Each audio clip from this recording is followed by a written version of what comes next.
Welcome to the Underground, the Steel City Underground, the black and gold standard for Pittsburgh Steelers coverage. Now, here's your host, Terry Fletcher. Hello, everyone, and welcome to the Steel City Underground, What the Football, WTF podcast. My name is Terry Fletcher.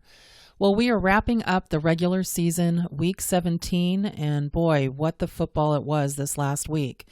One of the things that was actually kind of calming is that, I don't know about you, but I didn't actually expect to win the game with all of our starters, or I should say our main starters sitting out, like Ben, Pouncey, TJ Watt, Hayward, Edmonds.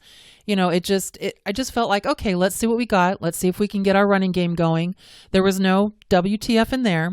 But what was actually a WTF for me was how close we came. First of all, I have never been a proponent of Mason Rudolph.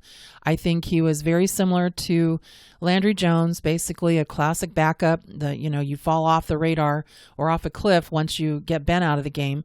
But the fact that we only lost by 2 points, and it was just because the last pass of the game, well, there was a lot of things that happened, but the last pass of the game, he sailed for the 2-point conversion. And so, we couldn't tie it up. But this was an interesting game. The Browns came in thinking, oh my gosh, we're all that. And also it was that, rematch with Myles Garrett, which don't even get me started. But it was our JV team versus all their players are playing, their varsity team.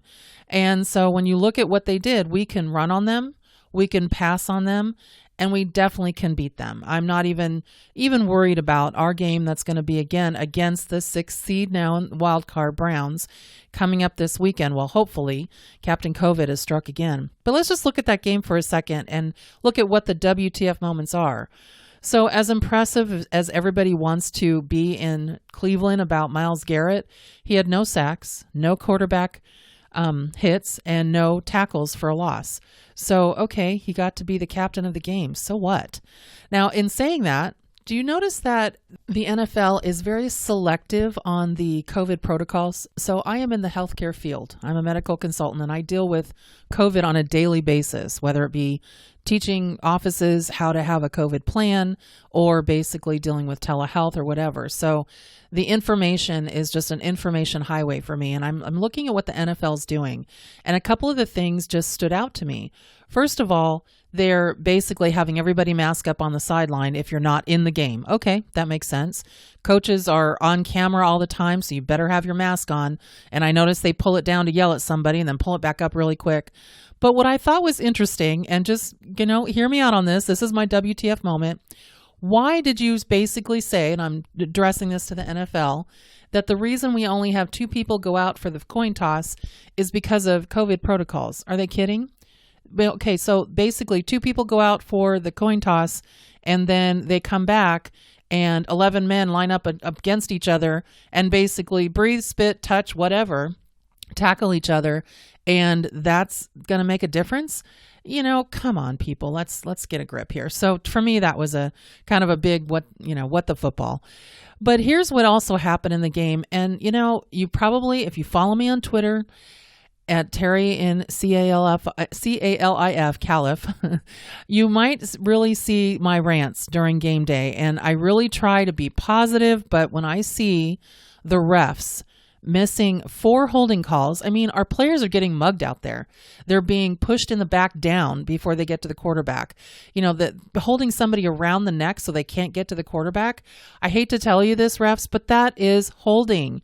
They missed 3 defensive pass interference calls. And when the announcers are basically there saying, yeah, that was a tug on the jersey, or wow, yeah, they missed that. I mean, when you get anybody basically saying that's a problem, yeah, that's a problem. But the worst one was when Mason threw the interception. It was coming off his back foot as he was hit in the head by a pass defender. And they did not call it. And I noticed that, the media ref guy was basically saying, oh, well, his view was impeded. No, it wasn't. He was standing right there. I'm like, WTF, what the football are you looking at? He was standing right there, didn't call it. That should have been a 15-yard penalty, and we should have had the ball. No, instead they basically gave it back, and they ended up scoring on the next drive. So this is just a complete, not only BS, but what the football moment for me. I just thought that was ridiculous. But the Browns allowed Mason Rudolph to drop over 300 yards, passing yards on them, 2 touchdowns. I'm just saying, that was better than expected. And I really like what Colin Cowherd said this week, which kind of was funny because he's never really a proponent of the Steelers. When we got to 11 wins, he's like, whatever. You guys are not the best team out there. But he said that the Browns now in the playoffs, and it's the first time in 18 years, he basically called them the third tier wedding guests. So it's somebody you run into in the supermarket and basically an old girlfriend, and you're like, oh, shoot. And they come up to you and go, hey, how you doing? And they're like, oh, good. So she's being nice to you. So you say, hey, I'm getting married this weekend. You want to go? That's basically what's going on right now with the Browns.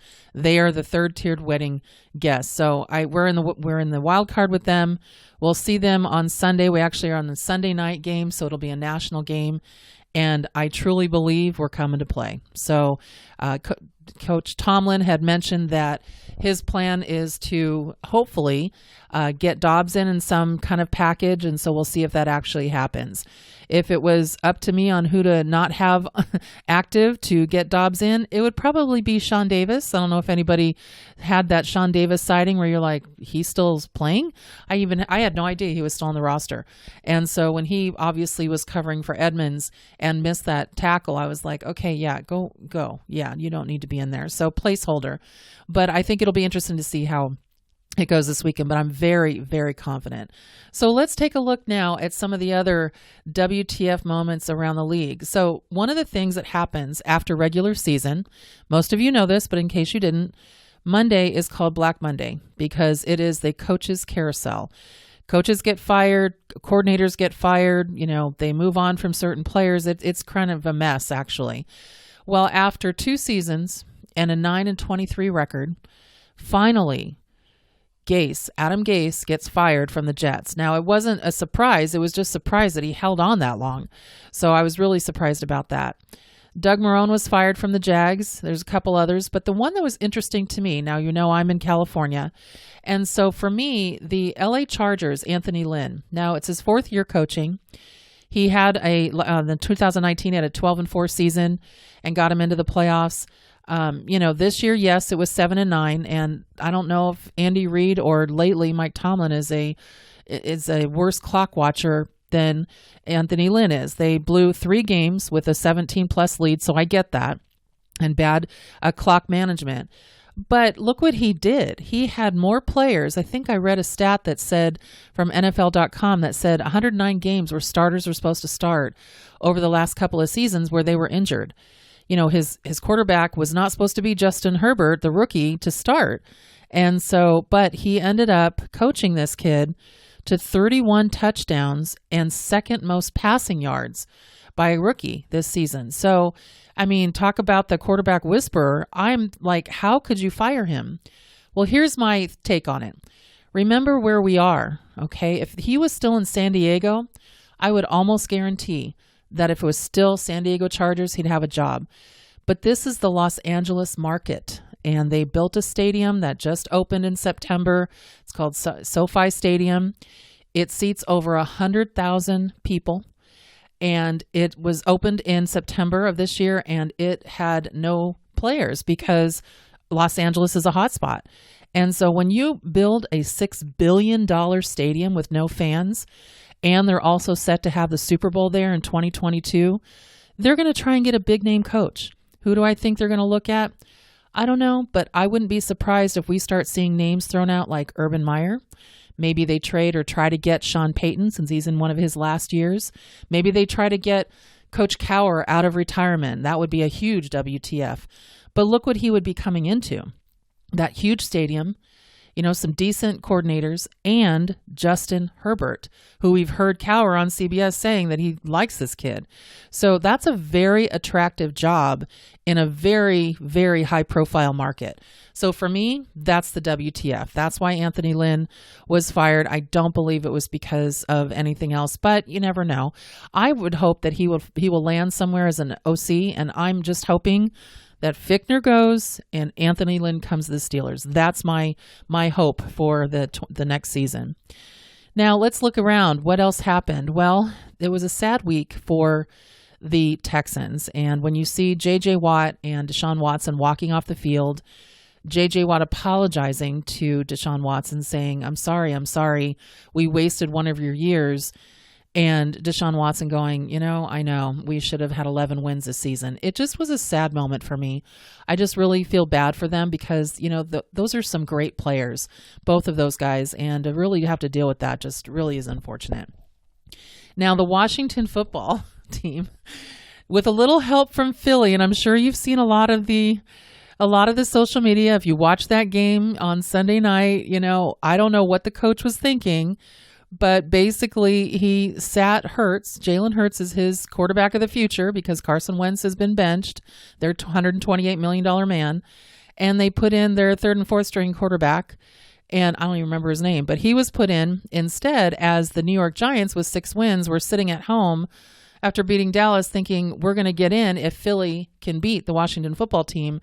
And Alex Smith, I love the guy. 17 surgeries, everything going on. He was hobbling. He didn't play last week because the injured leg is giving him trouble. This guy needs to retire, seriously. But they won the division because they beat them after Philly kind of gave up. And you should have seen the media frenzy about giving up. And also what the New York Giants coach came out and said after that. So Joe Judge was very upset. And basically said, he didn't name names, but he said, we would never give up or disrespect the league like that. And some people said, well, the Steelers, the Chiefs, and all these other teams basically sat their players. Well, there was really nothing to play for those teams that did that. There was something to play for in this game. There was definitely something to play for. It affected how outcomes of other teams, happened. It also happened to affect certain bonuses for teams. Now Andy Dalton didn't get his $1 million because they lost to the Washington football team, but also, it was tough because he needed some help to get that $1 million. But it was just interesting to how that all played out. And just, what I should say, just really what crap they're getting in Philly for doing that. Actually, it's funny because the local Philly stations are like, hey, don't look now, but the Sixers just pulled in the fourth quarter their basketball team, their starters, and don't tell the New York Giants. And so I thought that was funny. That was a definitely WTF moment. But it's just interesting just to see some of that. So speaking of money, here's some of the kind of the big WTFs from former Steelers. So Emmanuel Sanders, who's now a Saint wide receiver, he needed 8 passes to catch for a $500,000 bonus. He got it. He got his eighth pass caught. What about Antonio Brown? He always seems to be in our news. Well, now Tampa Bay wide receiver with 3 shovel passes from Tom Brady, he got a $250,000 bonus. Remember, he's on a minimum contract. And so they made some money this weekend. Good for them. There's still, Antonio Brown's not a secondary player, but AB definitely is. So it'll be interesting to see there. The one thing on Le'Veon Bell, gosh, what a pickup for the Chiefs with, Hilaire, their rookie running back, be getting hurt and being out the last few games. Be interesting to see if he comes back for the playoffs. So that's going to be a dangerous team for us for sure. Now, a couple of other things that really were just interesting to me is, when we look at the Raiders, they went 8-8. So Raiders, what are you doing? Basically, this is a what the football. Running back Josh Jacobs, he got a DUI. He was arrested for a DUI after the win. And you're 8-8. Dude, and whoever is out there as a player, it is your responsibility, not only in the COVID times, the pandemic, to be responsible and safe, but don't get behind the wheel. Come on, be a good guy. You're out there, people are looking at you, the kids are looking at you. Don't do that. So hopefully that resolves itself. Now, a couple of things as far as that were also sad, and these are WTF moments because, we love Larry Fitzgerald, wide receiver, Arizona Cardinals. And he is retiring after 17 years. I hope they immediately hang his jersey in the rafters. He definitely deserves it. There's no question. Also, there's some rumors about Phillip Rivers retiring, the current Colts quarterback. He doesn't want to go to another team. He was only on a 1-year deal to see what he could do. They play this weekend. They actually made the playoffs. And they play Buffalo, so that's going to be a very tough game for them. But it'll be interesting to see. I actually think he will retire. But, here's the WTF moment for Phillip Rivers. He's got 9 kids, 9. and it doesn't seem like they're stopping anytime soon. Now, he was smart and moved from California to Florida, so he gets to save all that tax money. But wow, he's got a softball team as his kids. So I don't know, can you afford to retire right now, Philip? Maybe living in Florida you can. I don't know, but that was kind of crazy to me. And that is the AFC playoffs. So we have Browns at Steelers, Ravens at Titans, and Colts at Buffalo. What a weekend this is going to be, just to see, who really comes out of it and who's on top. Now here's the last one, and this is unfortunate. As I was recording, I got breaking news basically saying that there was another outbreak, and this is a bad optic for the NFL. Another outbreak in Cleveland. Who again, they're supposed to come to our facility this weekend to play. And they think that the last time it was community spread, not facility outbreak. But Tuesday, this playoff week, 5 more positives was reported in Cleveland, and it included their head coach. So now their special teams coach is going to replace Stefanski. So this is going to be just what a week to see actually how this folds out. I really hope the Steelers aren't going to have to push their game till Wednesday, but we'll see what happens with the outbreak that they're having right now. 5 positives, including a coach and a couple of starters, is going to be very, very telling. I think the most genius thing that Coach Tomlin did was not only resting our players, but not having them travel. So rested starters were at home, recuperating and getting ready for our playoffs games this weekend. So that was genius by Coach Tomlin, and thank you for doing that. So here we go. We are on to Cleveland. We are on to playoff weekend, and we cannot wait. I'm very confident about this game. It's not a jinx. I'm just very excited. And this is the end of the regular season WTF. I'm hoping to bring you at least one episode. I'll have to talk to our fearless leader, Joe.